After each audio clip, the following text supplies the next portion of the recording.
मेरे बच्चों, आज जो मैं परसेंटेज का दूसरा टाइप लेकर आया हूँ। दूसरे टाइप का जो पहला क्वेश्चन है वो इस प्रकार है। यदि किसी विद्यालय में कुल विद्यार्थी का 70% लड़कियां हैं, लड़कों की संख्या 510 है, तो विद्यालय में कुल विद्यार्थियों की संख्या क्या है? क्वेश्चन ये है। मेरे बच्चों, यहाँ पर आपने देखा होगा कि विद्यालय लिखा हुआ है। सबसे पहले मेरे बच्चों विद्यालय की बात करेंगे। मेरे बच्चों, आपको पता है विद्यालय में बॉयज और गर्ल्स दोनों आते हैं, और आपको ये भी पता है परसेंटेज में कोई भी चीज अपने आप में क्या होती है? 100%। तो मैं कह सकता हूँ कि विद्यालय में बॉयज और गर्ल्स दोनों मिलाकर कितने हो गए? 100%। अब क्वेश्चन कह रहा है कुल विद्यार्थी का 70% लड़कियां हैं। मेरे बच्चों, आपको पता है कुल विद्यार्थी कितने हैं? 100%। और कह रहा है 100% का 70% लड़कियां हैं। मेरे बच्चों, जब हम 100% का 70% निकालेंगे तो कितना आएगा? 70%। टोटल बॉयज और गर्ल्स थे 100%। 100% में से गर्ल्स 70% है, तो बॉयज कितने हो जाएंगे? 30%। मेरे बच्चों, इस क्वेश्चन में आप देख पा रहे होंगे कि इस क्वेश्चन में परसेंटेज नहीं पूछ रहा है। इस क्वेश्चन में कह रहा है कुल विद्यार्थियों की संख्या क्या है। मेरे बच्चों, जहाँ पर भी हम मान निकालते हैं तो वहाँ पर सिर्फ एक ही ट्रिक लगती है, जैसे इधर वैसे इधर। सबसे पहले मैं आपको समझाऊंगा कि जैसे इधर वैसे उधर का मतलब क्या होता है। इसका मतलब ही है मेरे बच्चों, इधर सनी देओल होगा तो इधर भी क्या होगा? सनी देओल। इधर रुपेश तोमर होगा तो इधर भी क्या होगा? रुपेश तोमर। मेरे बच्चों, आप मुझे बताओ, ये क्या है? बॉयज। और ये भी क्या है? बॉयज। तो मैं कह सकता हूँ ये भी बॉयज है और ये भी बॉयज है, तो यहाँ पर भी जैसे इधर वैसे इधर हो गया, तो आपस में क्या हो जाएगा? बराबर हो जाएगा। मेरे बच्चों, मैं क्या करूँगा? 1% का मान निकालूंगा। जब मैं 1% का मान निकालूंगा तो जो 30 है इसके बटे में चला जाएगा। आपने 0 से 0 कैंसिल कर दिया। क्या होगा? जब मैं 3 से डिवाइड करूंगा तो यहाँ पर कितना बनेगा? 17। 1% बराबर है 17। लेकिन बॉयज और गर्ल्स कितने हैं? 100%। तो जब मैं 100% निकालूंगा तो लेफ्ट साइड में मैं किसकी गुणा करूंगा? 100 की। और राइट साइड में मैं किसकी गुणा करूंगा? 100 की। तो 100% बराबर कितना हो जाएगा? 1700। तो क्वेश्चन कह रहा था ये बताओ कुल विद्यार्थियों की संख्या क्या है। तो मेरे बच्चों, मैं कह सकता हूँ कुल विद्यार्थियों की संख्या कितनी है? 1700। अब चलते हैं अगले क्वेश्चन।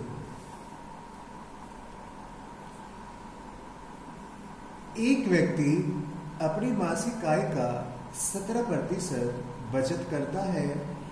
उसका खर्च 4,980 रुपये था। बताओ उसकी मासिक आय क्या है? देखो मेरे बच्चों, मैंने आपको बताया इससे पिछले क्वेश्चन में कि कोई भी चीज परसेंटेज में अपने आप में क्या होती है? 100%। तो मैंने माना उसकी जो आय है वह 100% है। अब क्वेश्चन कह रहा है उसका जो बचत है आय का 17% है। मेरे बच्चों, जब मैं 100% का 17% निकालूंगा तो यहाँ पर कितना आ जाएगा? 17%। मेरे बच्चों, जब मैं आय में से बचत निकाल दूंगा तो हमारे पास क्या बचेगा? खर्च। और ये बच्चों, मैंने बताया था जहाँ पर भी हम मान निकालते हैं तो कौन सी ट्रिक लगाते हैं? जैसे इधर वैसे उधर। मेरे बच्चों देखो, ये भी खर्च है और ये भी खर्च है, तो दोनों आपस में क्या हो जाएगा? बराबर। तो आप बोलोगे 83% बराबर 4,980। मेरे बच्चों, जब मैं 1% का मान निकालूंगा तो जो 83 है इसके बटे में चला जाएगा, और 83 से क्या बार काटेगा? 60 बार। 1% बराबर 60 है। जब मैं 100% निकालूंगा तो इधर भी मैं 100 की गुणा करूंगा, इधर भी मैं 100 की गुणा करूंगा। क्वेश्चन कह रहा था ये बताओ उसकी आय क्या है। मेरे बच्चों, मैंने माना था उसकी आय 100% है, और ये 100% किसके बराबर है? 6,000 के। तो आप बोलोगे इसकी आय कितनी हो जाएगी? 6,000 हो जाएगी।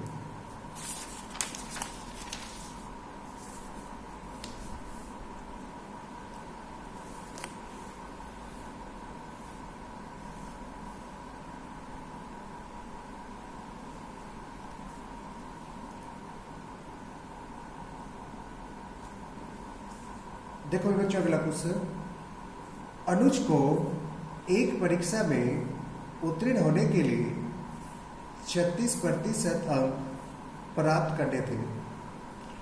उसने 24% अंक प्राप्त किए तथा वह 9 अंकों से अनुत्तीर्ण घोषित कर दिया गया। पूर्णांक ज्ञात कीजिए। देखो मेरे बच्चों, इस क्वेश्चन में अनुज को पास होने के लिए कितने नंबर चाहिए? 36%। अभी मुझे बताओ, यदि मैं उस अनुज को 36% दे दूं नंबर, तो आप बोलोगे कि वो क्या हो जाएगा? पास। तो मेरे बच्चों जब इधर पास है तो पर अभी क्या होना चाहिए? पास, क्योंकि इधर भी सनी देओल तो इधर भी सनी देओल, इधर रुपेश तोमर इधर भी रुपेश तोमर, जैसे इधर वैसे इधर। वह लड़का 24% लाता है और 9 अंकों से फेल हो जाता है। मेरे बच्चों यदि मैं उसे 9 अंक और दे दूं तो आप ये तो बोलोगे कि पास हो जाएगा। आप बोलोगे इधर भी अनुज पास हुआ और इधर भी अनुज पास हुआ, तो दोनों आपस में क्या हो जाएंगे? बराबर। मेरे बच्चों यदि मैं आपसे पूछूं कि बताओ आपको अपनी आंखों से कितने प्रकार के पद दिखाई दे रहे हैं, तो आप बड़ी आसानी से बोलोगे सर मुझे अपनी आंखों से 2 प्रकार के पद दिखाई दे रहे हैं, एक तो प्रतिशत वाले और एक बिना प्रतिशत वाले। अब ये बच्चों आप क्या करोगे? प्रतिशत वालों को तो एक तरफ लेके आओगे और बिना प्रतिशत वालों को एक तरफ लेके आओगे। जब मैं 36% में से 24% घटाऊंगा तो इधर क्या बचेगा? 12%, और 12% किसके बराबर हो जाएगा? 9 के। जब मैं 1% का मान निकालूंगा तो ये जो 12 है ये कहाँ पर चला जाएगा? इसके रोटे में।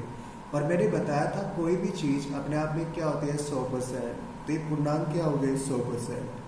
जब मैं 100% निकालूंगा तो इधर भी किसकी गुणा करूंगा? 100 की, और इधर भी किसकी गुणा करूंगा? 100 की।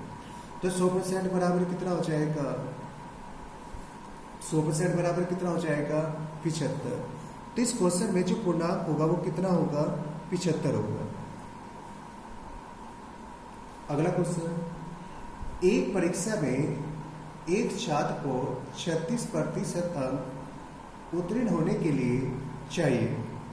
वह 113 अंक लाकर 85 अंकों से फेल हो जाता है। कुल पूर्णांक कितने थे? अच्छा मेरे बच्चों, इस क्वेश्चन में कह रहा है उस लड़के को पास होने के लिए 36% अंक चाहिए। यदि मेरे बच्चों में उस लड़के को 36% दे दूं तो लड़का क्या हो जाएगा? पास। और मेरे बच्चों यहाँ पर भी हमें क्या निकालना है? मान। तो आप बोलोगे सर इधर पास है तो पर भी क्या होना चाहिए? पास। वह 113 अंक लाता है तथा 85 अंकों से फेल हो जाता है। मेरे बच्चों यदि मैं उसे 85 अंक और दे दूं तो बच्चा क्या हो जाएगा? पास। ये भी पास, वो भी पास, और पास ही पास, तो आपस में क्या हो जाएगा? बराबर। जब मैं 113 में 85 जोड़ूंगा तो यहाँ पर कितना बनेगा? 198। 36% बराबर 198, 1% बराबर 198 बटे कितना हो जाएगा? 36। जब मैं 100% निकालूंगा तो लेफ्ट साइड भी 100 की गुणा करूंगा और राइट साइड भी 100 की गुणा करूंगा। जैसे मैं इसे काट कूट कर करूंगा तो यहाँ पे कितना आ जाएगा? 550। तो जो परीक्षा थी उस परीक्षा में कुल पूर्णांक कितने थे? 550।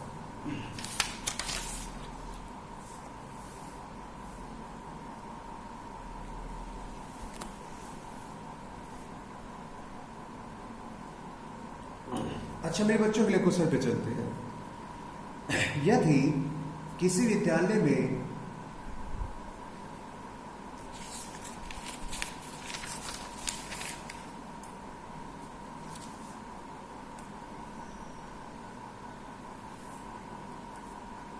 एक खनिज में 12% तांबा है, 68 किलोग्राम तांबा प्राप्त करने हेतु कितने खनिज की आवश्यकता होगी? मेरे बच्चों यहाँ पर भी क्या पूछ रहा है? आपसे मान पूछ रहा है। और मैंने क्या था, जहाँ पर भी मान पूछा जाता है वहां पर सिर्फ हम एक ट्रिक लगाते हैं, जैसे इधर वैसे इधर। इधर रुपेश तोमर तो पहले भी क्या होगा? रुपेश तोमर। मेरे बच्चों इस क्वेश्चन में आप देख पा रहे हो 12% क्या है? तांबा। 69 किलोग्राम भी क्या है? तांबा। तो आप बोलोगे सर इधर भी तांबा उधर भी तांबा, तांबा ही तांबा, तो आपस में क्या होगा? बराबर। जब मेरे बच्चों में 1% का मान निकालूंगा तो ये 12 कहाँ पर चला जाएगा? इसके बटे में।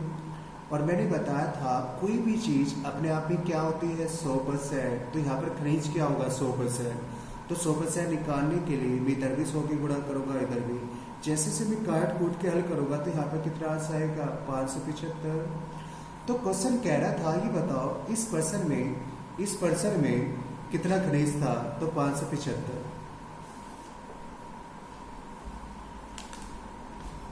अच्छा अगला क्वेश्चन,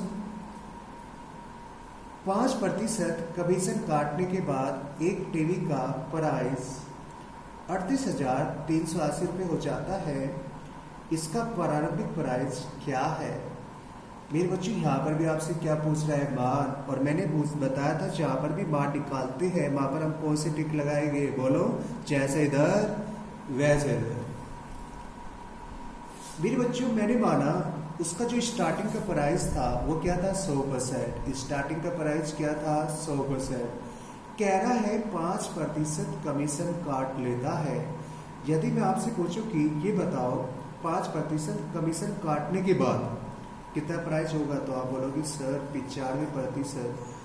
जब मेरे बच्चे प्राइस कमीशन काटने के बाद का है तो इधर भी कौन सा होना चाहिए, कमीशन काटने के बाद का। और ये प्राइस कौन सा है, कमीशन काटने के बाद का।